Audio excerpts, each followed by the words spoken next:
এখন যেই সরকার আছে তত্ত্বাবধায়ক সরকার, উনি তো আমাদের কোনো দাবি মেনে নিতেছে না।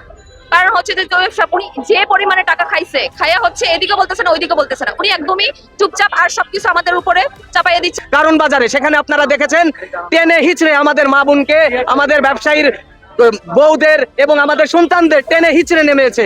এটা কোন ধরনের রাষ্ট্রে আমরা বসবাস করছি?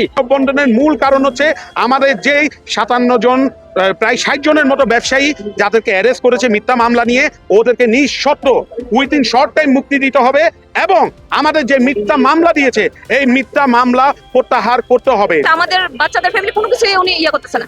আগামী যে সরকার, আমরা ওই দিন হচ্ছে তারেক রহমান স্যারের সাথে আমরা দেখা করছি, তো উনি আমাদেরকে একটুকি আশ্বাস দিচ্ছে যে উনি এখন যেহেতু ক্ষমতায় নাই, উনি তো এখন কিছুই করতে পারবে না। যখন হচ্ছে উনি ক্ষমতায় আসবে তখন উনি ওনারা সবাই মিলে হচ্ছে চিন্তা ভাবনা করে বলছে এটা একটা সমাধান করে দিবে আমাদেরকে।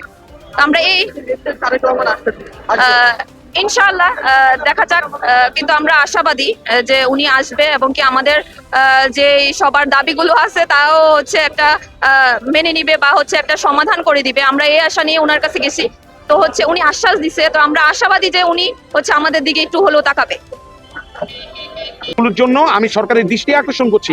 মূল বিষয় হচ্ছে আজকে আমাদের মানববন্ধনের মূল কারণ হচ্ছে আমাদের যেই 57 জন প্রায় 60 জনের মতো ব্যবসায়ী যাদেরকে অ্যারেস্ট করেছে মিথ্যা মামলা নিয়ে, ওদেরকে নিঃশর্ত উইথিন শর্ট টাইম মুক্তি দিতে হবে এবং আমাদের যে মিথ্যা মামলা দিয়েছে এই মিথ্যা মামলা প্রত্যাহার করতে হবে। যদি এই মিথ্যা মামলা প্রত্যাহার না করে আমরা কিন্তু কঠোর থেকে কঠোর আন্দোলনে যেতে বাধ্য হব।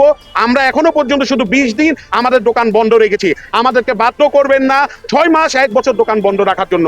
আমরা আমাদের প্রয়োজন না, এটা আমাদের ন্যায্য অধিকার, আমাদের অধিকার আদায়ের জন্য, জনগণের অধিকার আদায়ের জন্য আমরা লড়ে যাব। আমাদের সংগ্রাম অব্যাহত। কারণ বাজারে সেখানে আপনারা দেখেছেন টেনে হিচড়ে আমাদের মা বোনকে, আমাদের ব্যবসায়ীর বউদের এবং আমাদের সন্তানদের টেনে হিচড়ে নেমেছে। এটা কোন ধরনের রাষ্ট্রে আমরা বসবাস করছি? প্রশ্ন রেখে গেলাম আপনাদের কাছে। আমাদের ন্যায্য দাবি এটাই যে আমরা অনেকেই জানি না যে এনইআইআর সিস্টেম কি।